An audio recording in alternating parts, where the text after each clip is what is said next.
Hello everyone, welcome to the session. आज हम discuss करने जा रहे हैं grade 7 Punjab school education board की science lesson number 17 forest are lifeline. जंगल सच में हमारी लाइफलाइन है, हमें जिंदगी देते हैं। तो क्या आपको पता है इंटरनेशनल डे ऑफ फॉरेस्ट मनाया जाता है 21 मार्च को, ताकि लोगों को जागरूक किया जाए कि कितनी महत्वता है जंगलों की हमारी जिंदगी में। जंगल होता क्या है?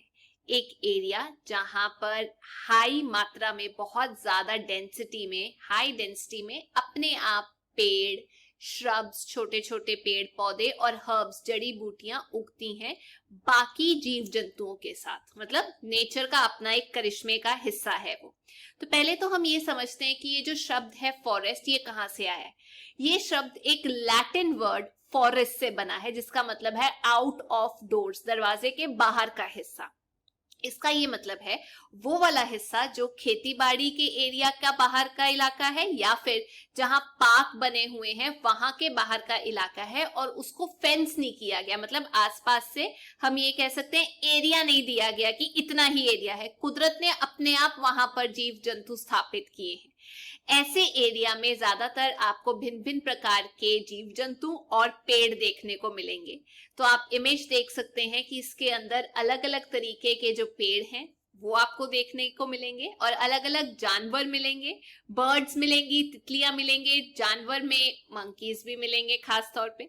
तो अगर आप एक घने जंगल के अंदर चले जाते हैं तो आपको और भी वैरायटी मिलेगी जानवरों की, जैसे elephants, deer, jackals, lion. India की बात की जाए, भारत की बात की जाए, तो जो जंगल है वो इंडिया का, भारत का लगभग 21% एरिया कवर करते हैं, लेकिन फॉरेस्ट पॉलिसी के हिसाब से 33% एरिया जो है वो फॉरेस्ट कवर होना चाहिए। तो अब वहां तक हम पहुंचने की कोशिश कर रहे हैं कि कम से कम 33% तो फॉरेस्ट से भरे हम। तो चलिए सबसे पहले जानते हैं प्रोफाइल एक फॉरेस्ट की। जैसे कैंडिडेट को हायर करते हैं उसकी प्रोफाइल देखते हैं ना कि क्या क्या उसकी क्वालिफिकेशन है, तो वैसे ही फॉरेस्ट की पहले एक प्रोफाइल देखते हैं कि फॉरेस्ट में कौन से लेवल पे क्या क्या होता है। ऐसे करके प्रोफाइलिंग होती है ऊपर से नीचे। तो दुनिया का 1/3 हिस्सा जो है वो जंगलों से भरा हुआ है, जंगल कवर करते हैं वो हिस्सा। और वो हर एक जगह पे अलग अलग किस्म के जंगल आपको मिलेंगे। वो किस किस चीज पे डिपेंड करते हैं, उस जगह पे कैसा मौसम है, क्लाइमेट है, टोपोग्राफी कैसी है, यानी कि फिजिकल फीचर्स कैसे हैं, लैंड कैसा है, प्लेन है, स्लैंटिंग है, स्लोप है, प्लेट्यू एरिया है, मिट्टी कैसी है। तो उस हिसाब से वहां पर आपको पेड़ पौधे और जीव जंतु मिलेंगे जो कि एक जंगल बनाते हैं। अब एक जंगल के अंदर जो पेड़ हैं वो अलग अलग हाइट के होते हैं। तो अगर आप इमेज देखें तो आपको समझ में आएगा कि सबसे टॉप तक जो पेड़ जाते हैं वो सबसे टॉप वाली लेयर बनाते हैं। उसके नीचे आपको श्रब्स दिखाई देंगे, थोड़े कम हाइट के जो पेड़ पौधे होते हैं, और नीचे, सबसे नीचे आपको हर्ब्स या जड़ी बूटियों की एक लेयर दिखाई देगी। तो हाइट के हिसाब से अगर आप पेड़ पौधे या फिर ट्रीज को डिवाइड करें तो 3 लेयर्स बनती है। सबसे टॉप वाली को हम बोलते हैं कैनपी, उसके नीचे आ जाता है क्राउन और सबसे नीचे आ जाता है under story. Top most, upper most. तो जो टॉप मोस्ट लेयर है या अपर मोस्ट लेयर है ब्रांचेस की, जो पेड़ों की होती है, जो कवर करती है ऊपर वाले हिस्से को, उसे हम कैनपी बोलते हैं। जो बीच वाली लेयर आती है जहां पे पेड़ की जो टहनियां है वहां से लेकर उनकी जो ट्रंक है, स्टेम शुरू हो जाती है, उस पार्ट को हम क्राउन बोलते हैं, बीच वाला हिस्सा। टॉप वाला कैनपी, बीच वाला जहां पर मतलब जस्ट निकलती है ब्रांचेस, वो वाला क्राउन हो जाता है। और नीचे जो शेडेड एरिया होता है जहां पर कम सनलाइट पहुंचती है या लाइट पहुंचती है, उसे हम अंडर स्टोरी बोलते हैं। जैसे अंडरग्राउंड होता है वैसे ही इसको हम अंडर स्टोरी बोलते हैं। और भारत की बात की जाए तो आपको अलग अलग प्रकार के फॉरेस्ट जंगल मिलेंगे, और अंदर से भी वो जो जंगल है वो डाइवर्स होते हैं। तो फॉरेस्ट खुद में ही एक इकोसिस्टम का काम करते हैं। अब इकोसिस्टम होता क्या है? जहां पर जीव जंतु अपने वातावरण के साथ रहते हैं, ऐसा वातावरण जहां पर उनकी लाइफ पॉसिबल होती है, उसे हम एक इकोसिस्टम बोलते हैं। पेड़ पौधे, जीव जंतु, एनिमल्स और माइक्रोब्स, छोटे छोटे कीड़े मकोड़े जिस कंपोनेंट के अंदर, धरती के जिस हिस्से के अंदर रह सकते हैं, उसे हम इकोसिस्टम बोलते हैं। तो हम ये कह सकते हैं कि इस हिसाब से इन जीव जंतुओं को हम 3 कैटेगरीज में डिवाइड करते हैं। पहले ये समझ लेते हैं। एक होते हैं प्रोड्यूसर्स जो खाना बनाते हैं, दूसरे जो उसको कंज्यूम करते हैं कंज्यूमर्स, और तीसरे डीकंपोजर्स जो खत्म कर देते हैं और वापस सॉइल के अंदर इंपॉर्टेंट पदार्थ पहुंचा देते हैं, न्यूट्रिएंट्स दे देते हैं। समझ में आया? प्रोड्यूसर प्रोड्यूस करने वाले पेड़ पौधे, कंज्यूमर्स उसको खाने वाले, फिर जब कंज्यूमर्स खत्म हो जाते हैं तो उनको तबाह करने वाले, मिट्टी में मिलाने वालों को डीकंपोजर्स बोला जाता है। अच्छा, मुझे एक बात बताओ, क्या आप लोगों ने एक सिंपल चेन की माला देखी है? एक वो होती है, एक जाले वाली नेट की माला होती है, बहुत सारी चेन्स होती है, ठीक है, उसको हम वेब कह सकते हैं, जाला बोल सकते हैं, जैसे स्पाइडर का वेब होता है। ये मैंने इसलिए बात की क्योंकि अब हम बात करने जा रहे हैं फूड चेन और फूड वेब की। चेन एक सिंपल लाइन ऐसे समझ सकते हो, वेब एक जाला जिसमें बहुत सारी चेन्स होती है। अब जो फूड चेन है उसमें होगा क्या? प्रोड्यूसर जो खाना बना रहा है, कंज्यूमर जो उसको खा रहा है, डीकंपोजर्स ये कनेक्टेड होंगे, आपस में जुड़े होंगे इकोसिस्टम के अंदर। एक प्राणी दूसरे के ऊपर निर्भर होगा और दूसरे वाले को तीसरे वाला खा रहा होगा, डिपेंड कर रहे होंगे। तो इस सीक्वेंस को, जिसमें एक प्रोड्यूसर होगा, फिर उसको हर्बीवोर खाएगा, मतलब जो घास खाता है। प्रोड्यूसर तो प्लांट्स हो गए, हर्बीवोर्स जो घास खाते हैं। हर्बीवोर को जो खाएगा उसको कार्निवोर बोला जाएगा, जो जानवर जानवर को खाता है, मांस खाता है। तो ये पूरा सिस्टम हो गया food chain, producer, herbivores, carnivores. जैसे एक डियर घास खाता है, घास, डियर, डियर को कौन खाता है? लायन, टाइगर या लेपर्ड। एक सिंपल फूड चेन जिसमें ग्रास जो है, घास जो है, वो प्रोड्यूसर, डियर प्राइमरी सबसे पहले नंबर वाला कंज्यूमर जो एक हर्बीवोर है जो घास खाता है। लायन या टाइगर सेकेंडरी नंबर का कंज्यूमर है, दूसरे नंबर पे कंज्यूम कर रहा है, तो इसे हम कार्निवोर भी बोल सकते हैं क्योंकि ये जीव जंतु खाते हैं। तो ये एग्जाम्पल था सिंपल सी फूड चेन का। अगर बड़ी फूड चेन हो तो सेकेंडरी कंज्यूमर को आगे और बड़ा कंज्यूमर खा सकता है, और बड़ा जानवर खा सकता है, ऐसे ये चेन चलती जाएगी। जैसे बड़ा करके बताती हूँ।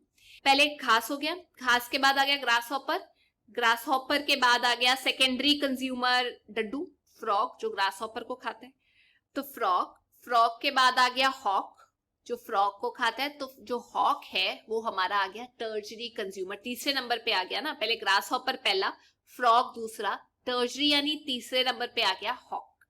अब बात करते हैं फूड वेब की। फूड वेब में एक कॉम्प्लेक्स सिस्टम होता है जिसमें एक चेन दूसरी चेन से जुड़ी हुई होती है। तो एक चेन अगर खराब हो जाती है, वैसे फूड वेब पे असर पड़ता है, लेकिन अगर ओवरऑल सिस्टम बैलेंस्ड रहे तो ये चलता रहता है। आप ये कह सकते हैं बहुत सारी जो फूड चेन्स हैं वो आपस में बंधी हुई हो तो उसे फूड वेब बोला जाता है, और ये जंगल में देखने को मिलता है।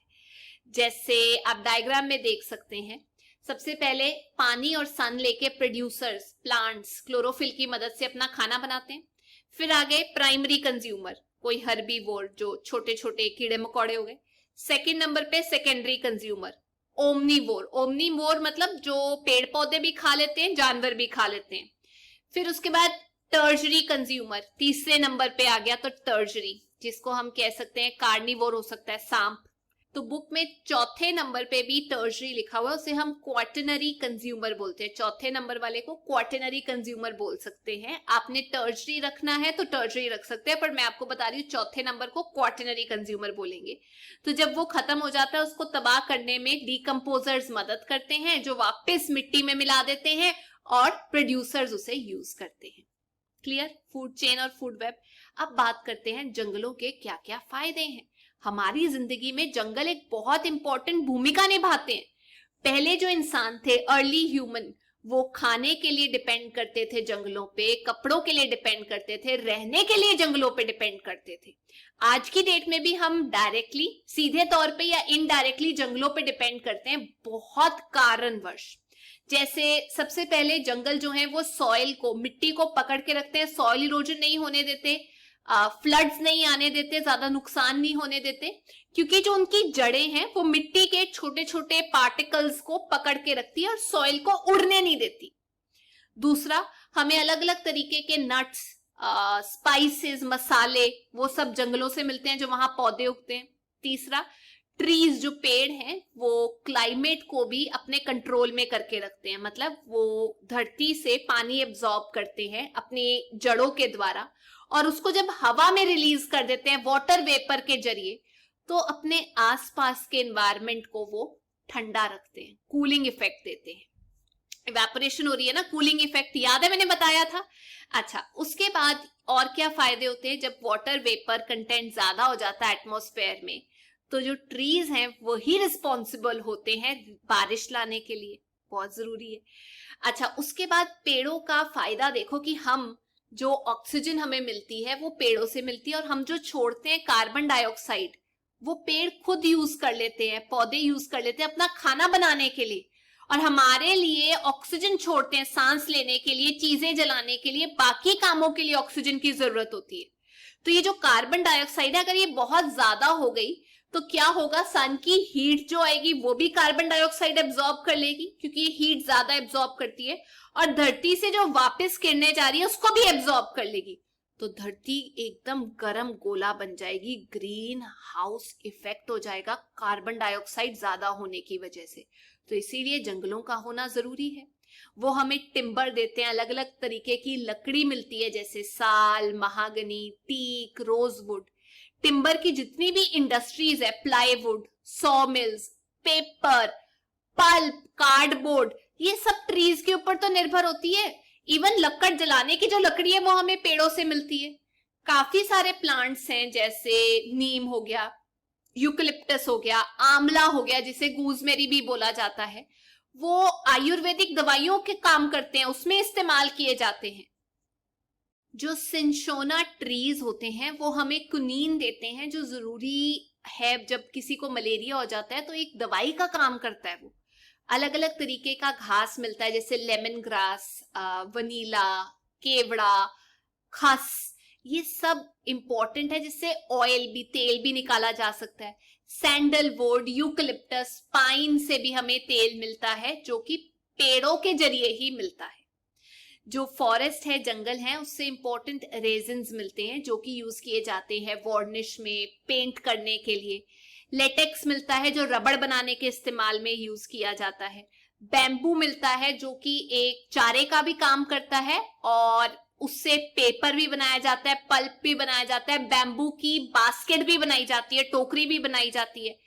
केन मिलता है जिससे स्टिक्स बनाई जाती है चलने की। फर्नीचर जो जंगलों से सामान मिलता है उससे बनाया जाता है, टोकरियां बनाई जाती है, पिक्चर के फ्रेम बनाए जाते हैं, मैट्स बनाए जाते हैं, स्क्रीन्स बनाई जाती है केन की, आपको पता ही है। कुछ ऐसे पेड़ होते हैं, जैसे कोकोनट का पेड़ हो गया, पाम का पेड़ हो गया, बहुत हाइट पे होते हैं ये, और इतने जबरदस्त होते हैं, कोस्टल एरिया पे लगाए जाते हैं, तट पे, ताकि अगर जोर से हवा आए तो वो तट की मिट्टी या बाकी चीजों का नुकसान ना करे, और ये विंड को ब्रेक करे, तो विंड ब्रेकर का भी काम करते हैं। हो गए ना कितने सारे फायदे। आप कुछ भी याद कर सकते हो इसमें से, पर कोशिश करो कम से कम 5-6 तो याद हो। अब ये जो प्लांट्स हैं और एनिमल्स हैं एक दूसरे पे कैसे निर्भर करते हैं, देखिए, जो प्लांट्स हैं, जो पेड़ पौधे हैं, वो जानवरों के बिना नहीं रह सकते, और जो जानवर हैं वो प्लांट्स के बिना नहीं रह सकते। एक दूसरे से इन लोगों की शादी हुई हुई है, ऐसे समझ लीजिए, मतलब इंटरडिपेंडेंट है फूड चेन में भी, और कार्बन डाइऑक्साइड भी इनको ऑक्सीजन के बदले एक्सचेंज करानी होती है, होता है कि नहीं। अब कैसे डिपेंड करते हैं, निर्भर करते हैं प्लांट्स, पेड़ पौधे, जानवरों के ऊपर, पहले ये समझते हैं। देखिए, प्लांट्स को कार्बन डाइऑक्साइड चाहिए होती है खाना बनाने के लिए, और वो उनको मिलती है जब जानवर सांस लेते हैं। पॉलिनेशन ऑफ फ्लावर्स, हमने पॉलिनेशन के बारे में पढ़ा था, जिसमें एंथर जो है वो स्टिग्मा पे जाता है और फिर हमें फ्रूट्स मिलते हैं। जब जाइगोट बनता है तो सीड्स बनते हैं, क्योंकि जानवर ही एक जगह से दूसरी जगह लेकर जाते हैं उसको। तीसरा, सीड्स या फ्रूट्स का जगह जगह लेकर जाना, जब जानवर ऐसी चीजें उठाकर लेकर जाते हैं तो वो एक जगह से दूसरी जगह गिरा देते हैं, जिससे प्लांट वहां उगता है। और चौथा, न्यूट्रिएंट्स, जब एनिमल्स मर जाते हैं तो सॉइल में जो डीकंपोजर्स होते हैं वो उनको खत्म करके न्यूट्रिएंट्स वापस लेकर आते हैं सॉइल में, जिसमें प्लांट्स उगते हैं।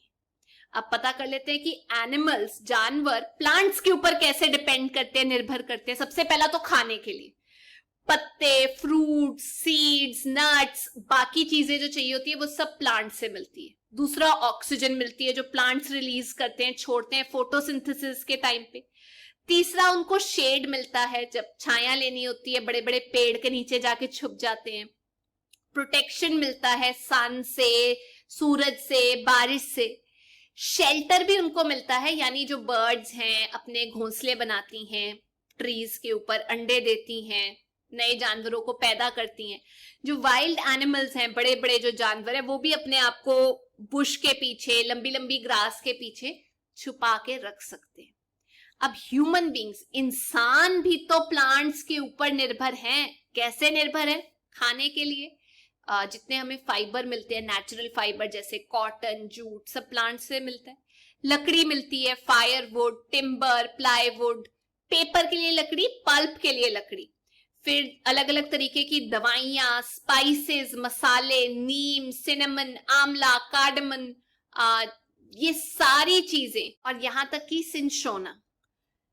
लक्कड़ के अलावा बहुत सारी और चीजें मिलती हैं जो लक्कड़ से मिलती है, जैसे लैक हो गया, डाइज हो गई, केन मैंने आपको बताया, बैम्बू, घास, फॉडर, चारे का सामान, बीडी लीव्स, गम चिपकाने वाला सामान, रेजिन्स जो पेंट में इस्तेमाल होता है, रबड़, सब प्लांट से मिलता है। कुछ इंपॉर्टेंट ऑयल्स भी मिलते हैं, तेल मिलते हैं, पाइन ऑयल, खस, सैंडलवुड ऑयल। तो हम तो पूरा डिपेंड करते हैं प्लांट्स के ऊपर हर चीज के लिए। अब बात करते हैं, क्या फॉरेस्ट को, जंगल को कोई थ्रेट है, कोई खतरा है? बिल्कुल है। जैसे जैसे पॉपुलेशन, आबादी बढ़ती जा रही है, इंसानों की डिमांड बढ़ती जा रही है कि हमें रहने के लिए इलाका चाहिए, एरिया चाहिए, और साथ में खाने के लिए एग्रीकल्चरल एरिया भी तो चाहिए। इसकी वजह से पेड़ों को काटा जा रहा है, जंगलों को साफ किया जा रहा है, जहां जानवर रहते हैं उनका रहन निवास खत्म किया जा रहा है। डिफॉरेस्टेशन हो रही है, फॉरेस्ट में, जंगलों में आग लग रही है, पॉल्यूशन हो रहा है, जिसकी वजह से जंगलों को तो खतरा है ही ना।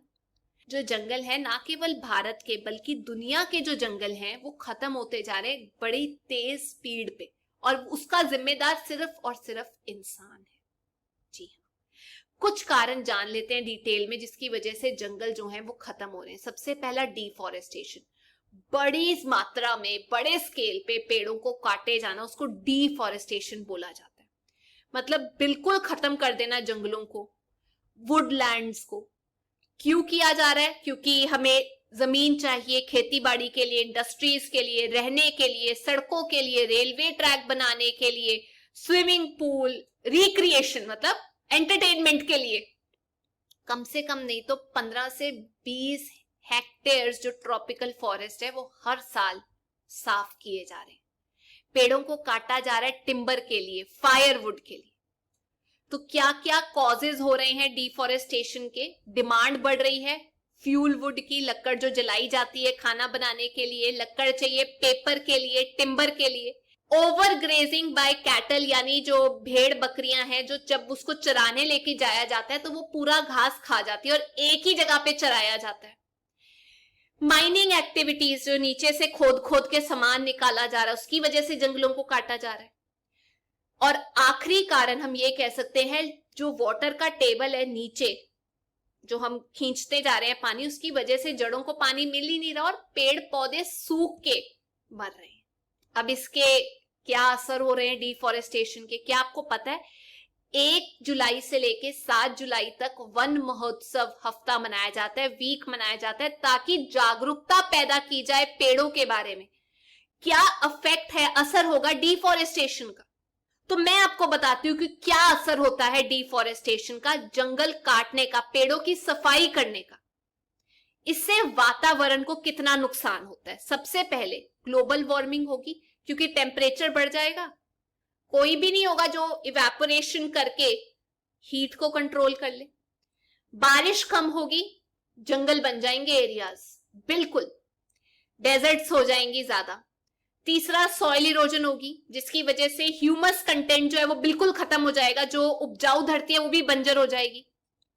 ऑक्सीजन का जो बैलेंस है और कार्बन डाइऑक्साइड का जो बैलेंस है वो खत्म हो जाएगा। अंडरग्राउंड जो वाटर है वो खत्म हो जाएगा, मतलब उसका बैलेंस भी हिल जाएगा। बायोडाइवर्सिटी, अगर पेड़ ही नहीं रहेंगे, जंगल ही नहीं रहेंगे, तो जो जीव जंतु हैं, जो जानवर हैं, उन पे निर्भर करते हैं, वो कैसे रहेंगे? जो जंगलों से सामान मिल रहा था वो कहां से मिलेगा? जो वाइल्ड लाइफ है, जानवर हैं, उनको भी खतरा होगा। अच्छा, दूसरा कारण पॉल्यूशन, जिसकी वजह से जो जंगल हैं वो खत्म होते जा रहे हैं। प्रदूषण, प्रदूषण पानी में जो हो रहा है, जैसे सीवेज से, ड्रेन से पानी खराब हो रहा है, इंडस्ट्री से जो सामान निकल रहा है वो सीधा पानी में डाल दिया जा रहा है, पानी खराब होता जा रहा है। तो जो जड़ें हैं वो पानी ले ही नहीं पा रही, गंदा पानी है, तबाह हो रहे हैं प्लांट्स। अच्छा, बाकी हवा में जो प्रदूषण है, जिसकी वजह से जहां से वो सांस लेती थी, लीव्स, स्टोमेटा, वो बंद होते जा रहे हैं। जंगलों में आग लगने की वजह से जो फॉरेस्ट हैं तबाह होते जा रहे हैं। तो इसीलिए जरूरत है फॉरेस्ट को बचाने की, कंजर्व करने की। जो इंसानों ने खोद खोद के, तबाह कर करके बिल्कुल खत्म कर दिए कुछ पिछले सालों में, 20-30 सालों में पेड़ों को काटा जा रहा है इतने स्पीड से कि नेचर भी उतने पेड़ दोबारा नहीं उगा पा रही। तो जो पॉपुलेशन बढ़ रही है, इसकी वजह से जंगलों पे खतरा हो रहा है। जंगलों को काट के रहने की जगह बनाई जा रही है, खेती बाड़ी की जगह बनाई जा रही है, इंडस्ट्रीज के लिए जगह बनाई जा रही है।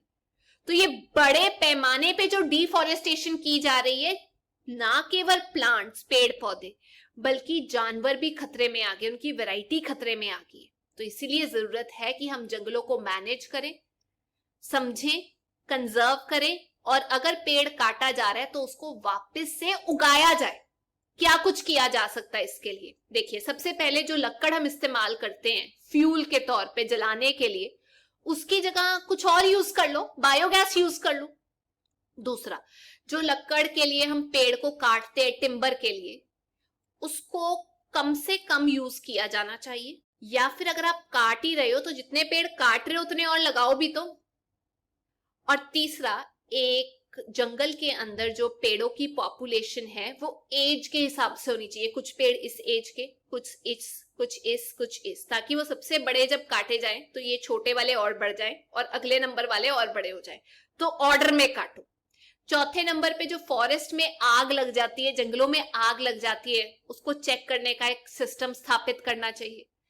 जो जानवरों को चराया जाता है इलीगली, गैर कानूनी तरीके से जो कटिंग की जाती है पेड़ों की, उसको रोकना चाहिए। मतलब जानवरों को चराना बंद नहीं कर सकते, पर एक जगह की जगह उनको हर रोज अलग अलग जगह तो लेकर जा सकते हो, ताकि एक जगह से जो मिट्टी है या प्लांट्स है वो खत्म ही ना हो जाए। और छेवां और सबसे जरूरी, जो डिफॉरेस्टेशन है, उसके बाद एफॉरेस्टेशन या रिफॉरेस्टेशन होनी चाहिए। यानी जितने पेड़ काट रहे हो उतने और लगाओ। ऐसे कदम उठाओ कि लोगों को जागरूक किया जाए कि जो पेड़ हैं उनको दोबारा लगाना जरूरी है। ये जो एफॉरेस्टेशन है, दोबारा पेड़ लगाए जा रहे हैं, इसका जो रेट है वो 3 गुना होना चाहिए जिस रेट पे पेड़ों को काटा जा रहा है। तो ये थी आज की क्लास। पर जाने से पहले मैं आप लोगों से 2 क्वेश्चंस पूछना चाहती हूँ। पहला क्वेश्चन ये कि वन महोत्सव वीक कब मनाया जाता है, और दूसरा क्वेश्चन ये कि जो फॉरेस्ट हैं उसमें जो पेड़ हैं उनकी हाइट के हिसाब से आपको उनकी 3 लेयर्स के बारे में बताना है। तो ये थी आज की क्लास। अगर आपको वीडियो अच्छा लगा तो please make sure you like, share and subscribe. दोबारा मिलेंगे, till then take care, bye bye.